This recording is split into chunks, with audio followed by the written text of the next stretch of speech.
और थोड़ा कीर्तन कर लें।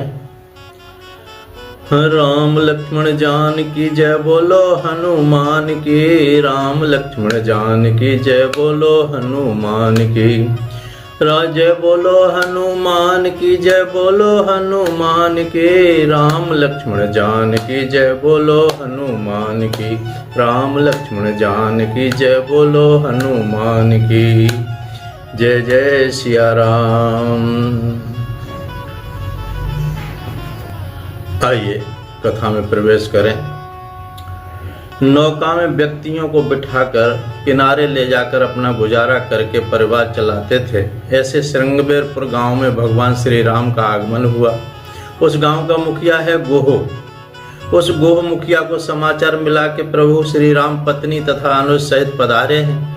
पता नहीं गोह ने कहीं से अहिल्या के उद्धार की बात सुनी होगी। तभी से गोहराज को एक ऐसा लग रहा था कि एक ऋषि पत्नी ऐसी भयानक पाप करे फिर भी उसकी कुटिया में जाकर उसे पावन करते हों, तो हम अदम लोगों को क्या पावन नहीं कर देंगे। अहिल्या के उद्धार की घटना के बाद गोहराज को ऐसी आशा हुई थी कि इसलिए वह श्री राम जी की प्रतीक्षा कर रहा था।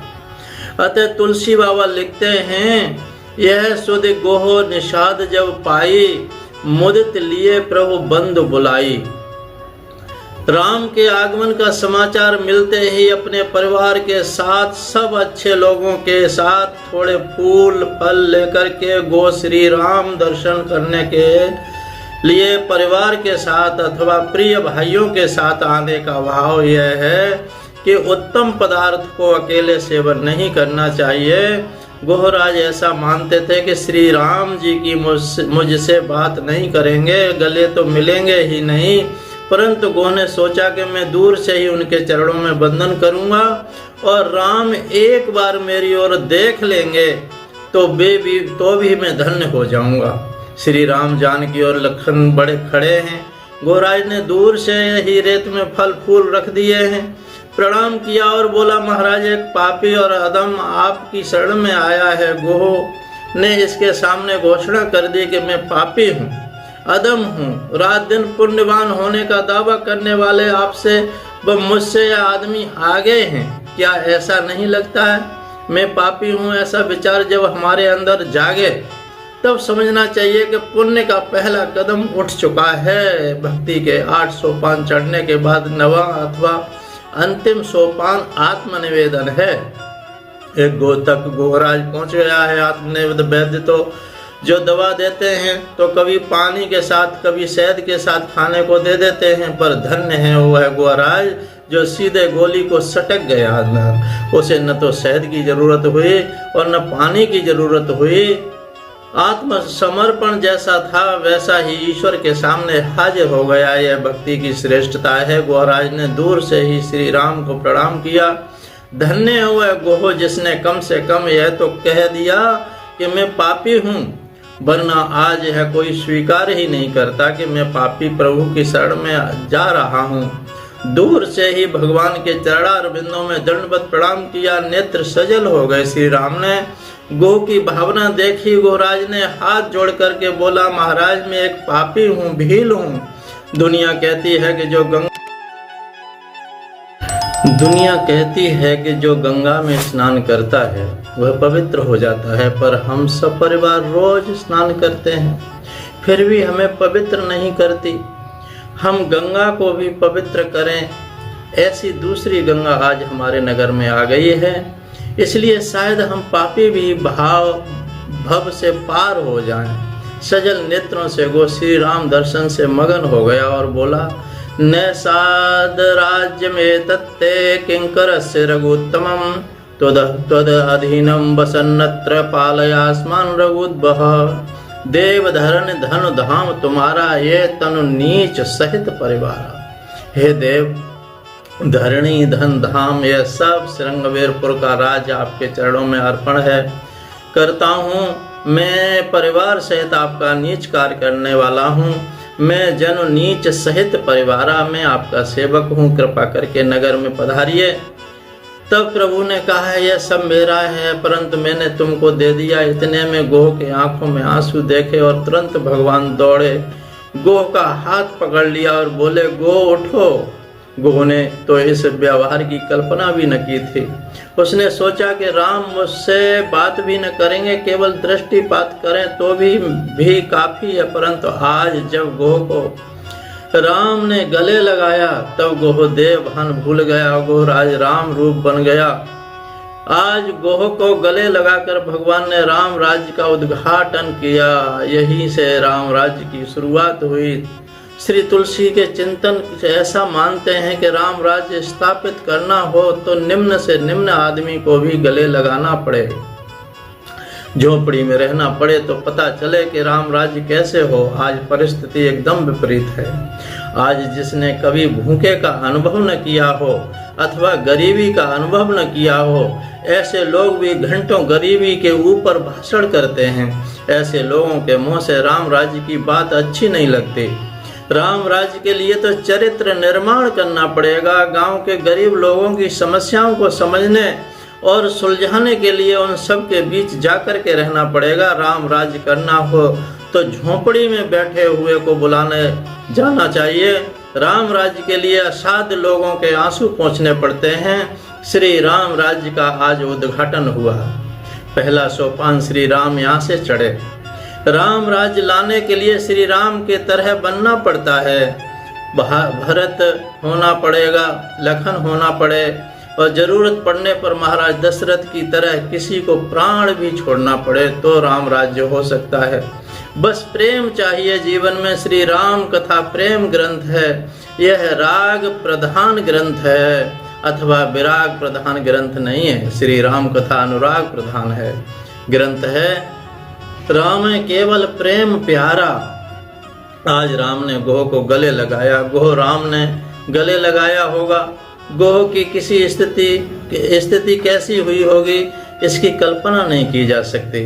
यह तो जब कोई दीनहीन की जिसको कोई पूछता न हो, उसकी समाज में उपेक्षा होती हो, उसके पास जाकर उसका हाथ पकड़कर 5 मिनट उससे बात करें और उस वक्त उसकी आंख में ईश्वर दिखाई पड़े, उसको देखने के बाद ही पता चले कि गोहराज का आनंद कैसा होगा।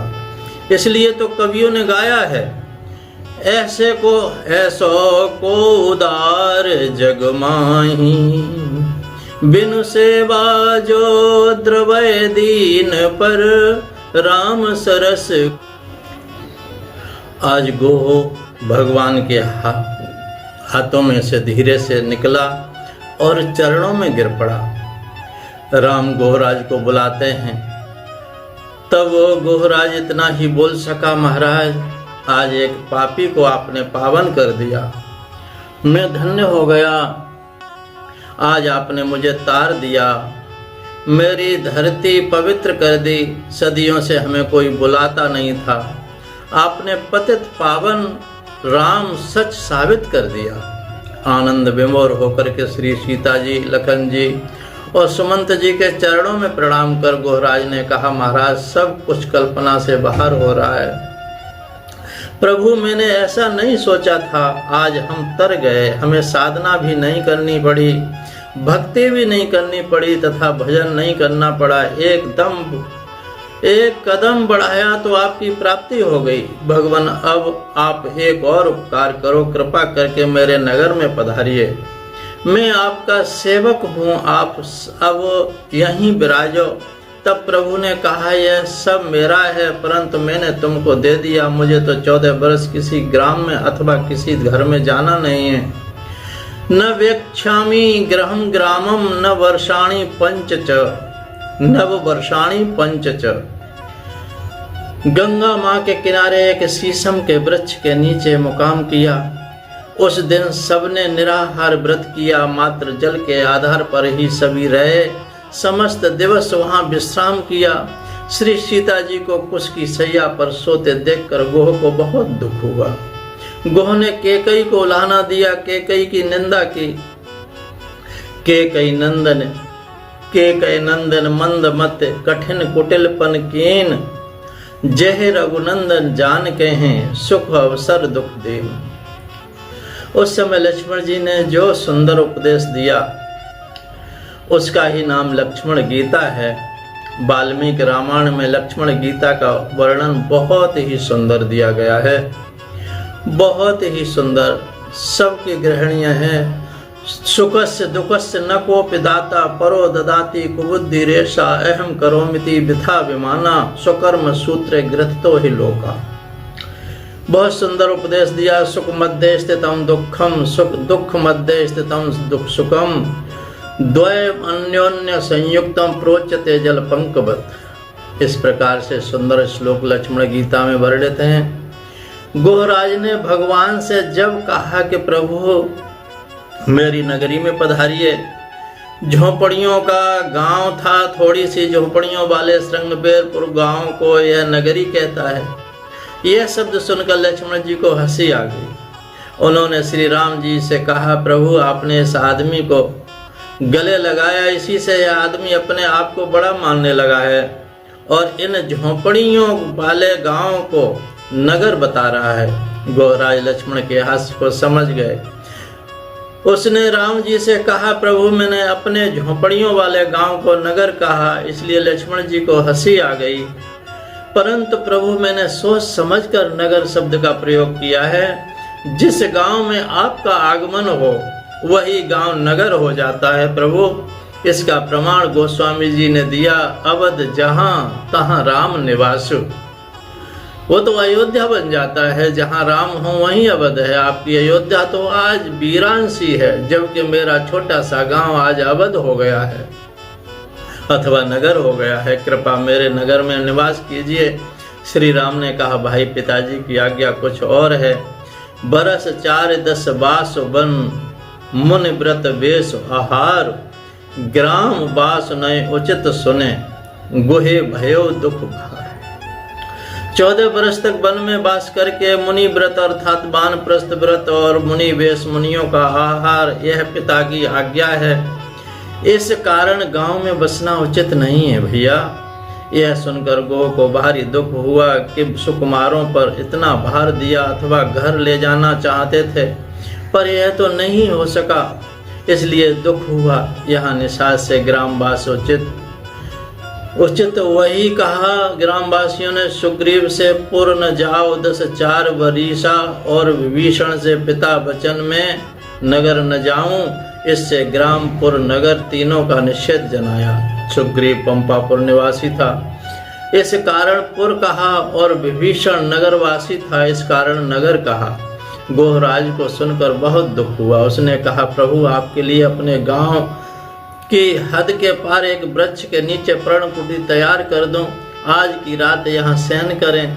श्री राम जी ने पूछा, भाई क्यों रुकने का आग्रह करते हो? गोहराज ने बहुत अच्छा कारण बताया। महाराज मैं आपसे रुकने का आग्रह करता हूँ, इसका एक ही कारण है प्रभु, हमारा सारा गांव गरीबों का है।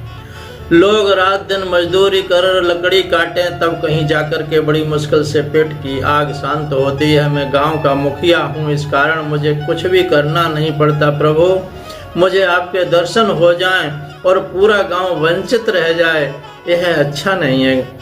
गो कितना बड़ा आदमी माना जाए। उसने ऐसा कहा कि केवल मुझको दर्शन हो, परंतु नहीं, मेरे पूरे गांव को दर्शन का लाभ मिलना चाहिए। प्रभु सच्ची भक्ति तो वही है जो आसपास के समाज को ऊपर उठाए।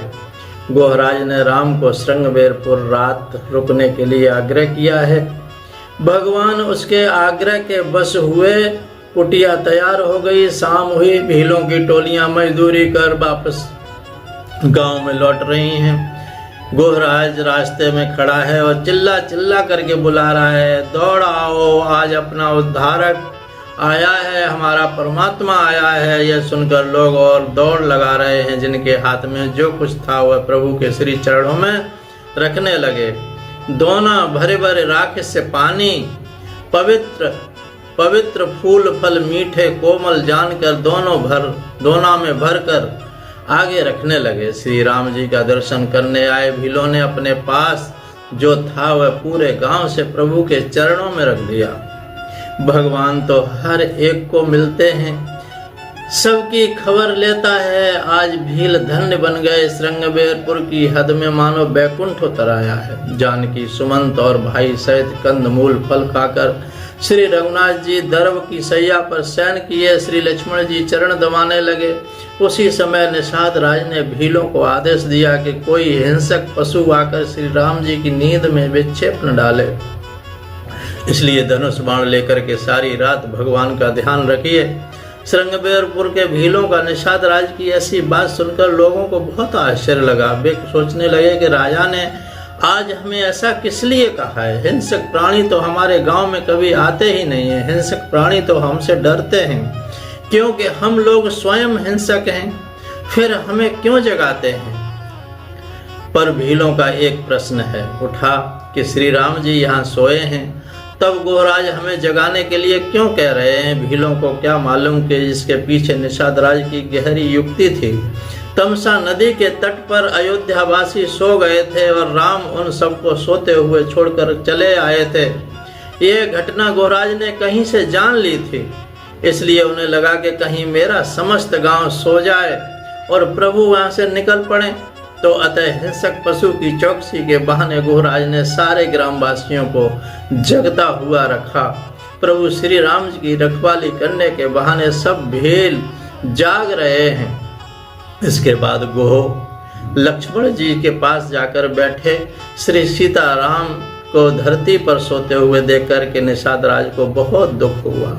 श्री राम कथा में बाबा गोस्वामी जी ने लिखा है, पिता जनक जग विदित प्रवाहो, ससुर सुरेश सखा रघुराओ, रामचंद्र पत सो वैदेही, सोबत मह विद बामन के ही। जिनके पिता जनक जी हैं, जिनका प्रभाव जगत में विदित है, और इंद्र के सखा दशरथ जी जिनके ससुर हैं। जनक का प्रभाव यह है कि जिनके ज्ञान में ऋषि मुनि चकित होते थे, तथा रामचंद्र जिनके पति सो जानकी पृथ्वी पर सो रही हैं। हे विधाता, कैसे वामयानी अनुकूल नहीं होता। लोग कहते हैं कि कर्म प्रधान सत्य, कह लोगो कर्म ही प्रधान है।